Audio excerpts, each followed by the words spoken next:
After the break, why has Donald Trump's pick for Defense Secretary, Pete Hegseth, an Iraq war veteran, drawn the ire of his fellow ex-soldiers?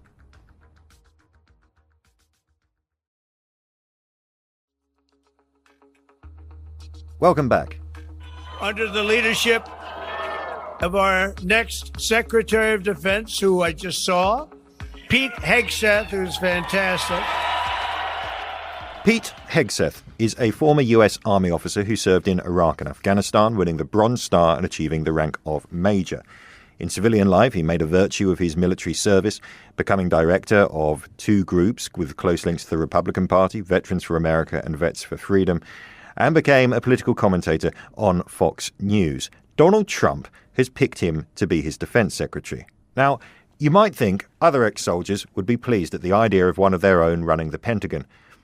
But a group of fellow veterans, men and women of the same age who served in the same wars, have written a letter raising deep concerns about his suitability to run the Defense Department. So what is it about Pete Hegseth that worries them? How divided is the so-called veteran community? And what is the role of that generation of soldiers, the men and women, mostly now in their 40s, who fought the wars in Iraq and Afghanistan in today's deeply divided America?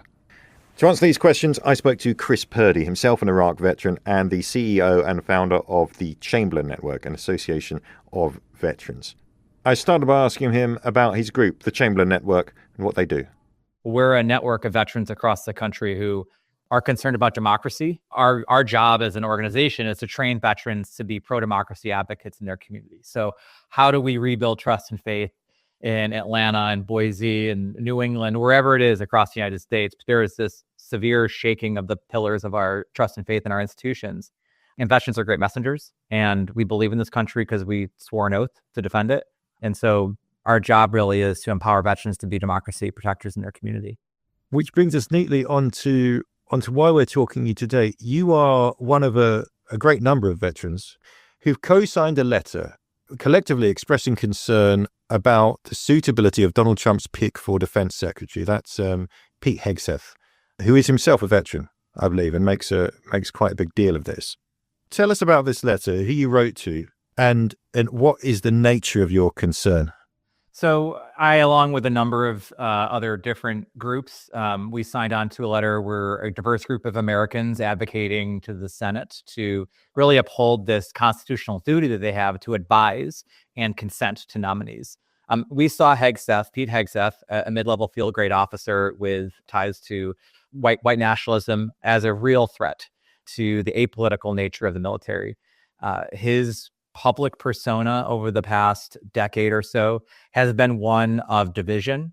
Our perspective is that this is a guy that's not going to put troops first. He's not going to be the responsible civilian leader of the military. That's another thing that I don't think many people understand in the United States. We have a civilian leader of the military. There's not this great tradition of having military officers lead the Department of Defense.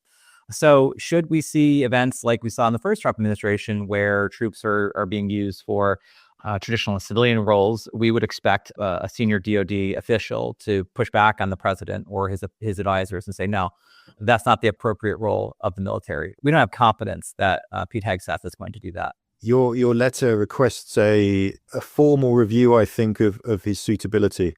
I think at this point, it's worth me pointing out where we are in the process. So first, it was his application is considered by the Armed Services Committee. He appeared in front of the Armed Services Committee at a hearing earlier this month. His nomination was voted out of committee in a 14-13 party line vote, which I think means that Republican members of the committee had the majority and they voted to basically approve it and move it on to the Senate for final approval.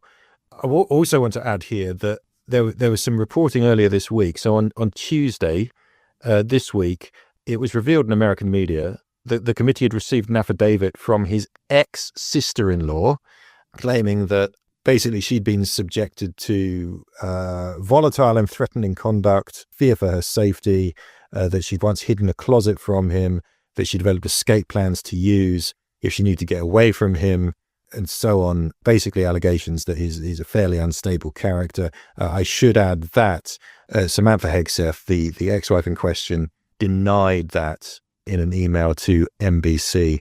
Do you really think that your intervention will make a difference? Is he going to get through, or is this a bit of a Hail Mary?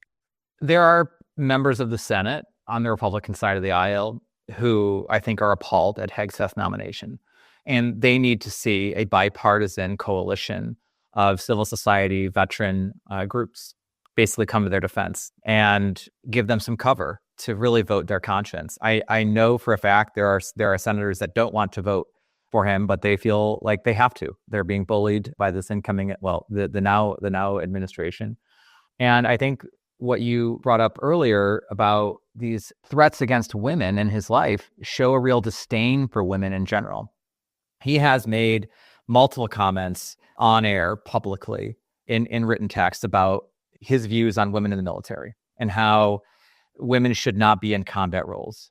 And that is really detrimental to the morale of the people that he's going to be leading. How can the women who are in combat roles right now, in the military right now, look to their Secretary of Defense as someone who's going to have their back if he doesn't think they should be there? And I'll just tell a story. Like, when I was in Iraq, my driver, we were in a gun truck and my driver was a woman, and she was, 120 pounds. She was an Ethiopian refugee. She was not who you would expect to be in a combat zone fighting for her country in Iraq. But she was there and she did her job equally as well as anybody else in that truck.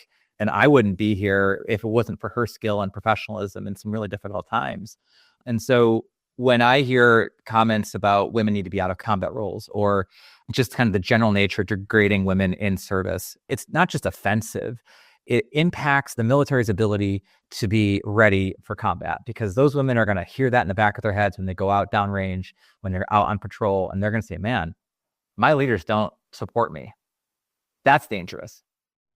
Can I talk about the veteran community? You're part of the veteran community. It seems to me you're taking the great amount of credibility that lends you in American society. I think it's fair to say American veterans get a kind of credibility that certainly more than they get in this country, for example. And you seem to be using that for what you believe are righteous political ends. You're preserving democracy, all of this, all the things you swore to uphold. Then you have people like Pete Hegseth, who are also the veteran community, but kind of see things a very, very different way. Is there a big division amongst what we call the veteran community? And I was wondering if you could reflect on how that is bleeding into the America we know today, because it seems to me that in the aftermath of the Great War on Terror, Iraq, Afghanistan, and so on, there's a huge number of people like you, right? There's a huge number of people of your age who went through all this, who are then finding their voice on whatever side of the political divide they happen to be. I was wondering if I could get you to reflect on those issues. Yeah, I mean, you see partisan veteran groups, stand up on either side of the aisle, using the credibility of veterans for their partisan political purposes. That's not what we're doing. We're focused on an idea, on representative democracy, building trust and faith in that system, which is why we've engaged veterans on election work. We put veterans out as poll workers. We're doing this work now, talking about how dangerous some nominees are to the actual democratic institutions of this country. So from my perspective, other people, and I've been accused of this, right, of being a partisan, but I'm not a wing of the Democratic Party. So I just want to say that up front. But there is a problem in this country, in the United States, on how America treats its veterans. And it's not what people think. I can't tell you how many times I go to cocktail parties or have conversations with people and say, oh, we don't do enough for veterans. Actually, you do. There is so much help that is given to veterans. And obviously things can be done better and should be done better. But we have elevated the veteran community up to a caste that is just unreachable, unattainable. It feels like we are often otherized by broader American society. And that's dangerous for a republic. When you have a warrior class, quote unquote, that is seen as separate and apart from the civilian population, that is a real threat to democracy. There's a reason why I think there's a term for American soldiers. We're citizen soldiers. We serve in the military and then we become citizens. We are not perpetually soldiers. We're not in this just for the military purposes. And so, I appreciate all of the love and respect that I get for being a veteran, especially during the global war on terror. Well, I think your British audience might not get it, but there's a home goods store called Lowe's that gives us 10% off on all of our goods. Great, love it. But like, I don't care. What I would like to do is get to a point where, like the post-World War II veteran community, they came home, they rebuilt a better society, they used the credibility that they had overseas to come home and build something and make life better for people. That's what I'm hoping to do. Did you see that film Civil War? I did. I thought it was very powerful. I suppose I'm interested in, like, it felt quite zeitgeisty. People were like thinking, does Donald Trump going to plunge America into a second civil war and so on? I'm just wondering if you do feel that zeitgeist, given everything you've just said about the kind of dangers the Republic is in, about this moment in history. I feel we are in for a rough road. If you'd asked me 8 years ago, if you asked me 5 years ago, did I think that there would be a attempted coup on January 6th? I would say no. If you ask me today, do I think that the military will be turned on its own people? I would say no. But these past 10 years have proven me wrong more times than I would care to admit. So I think it's on us as a community, as a veteran community, to use that credibility we were just talking about and really draw these lines. And because if no one is out there speaking out and trying to call attention to what is right, forget the politics of it all. This is how backsliding into authoritarianism happens. Do you think that the culture of political non-involvement in the United States military is still there and still strong enough? You could look at the number of retired senior military leaders who are getting involved in politics very, very outspokenly.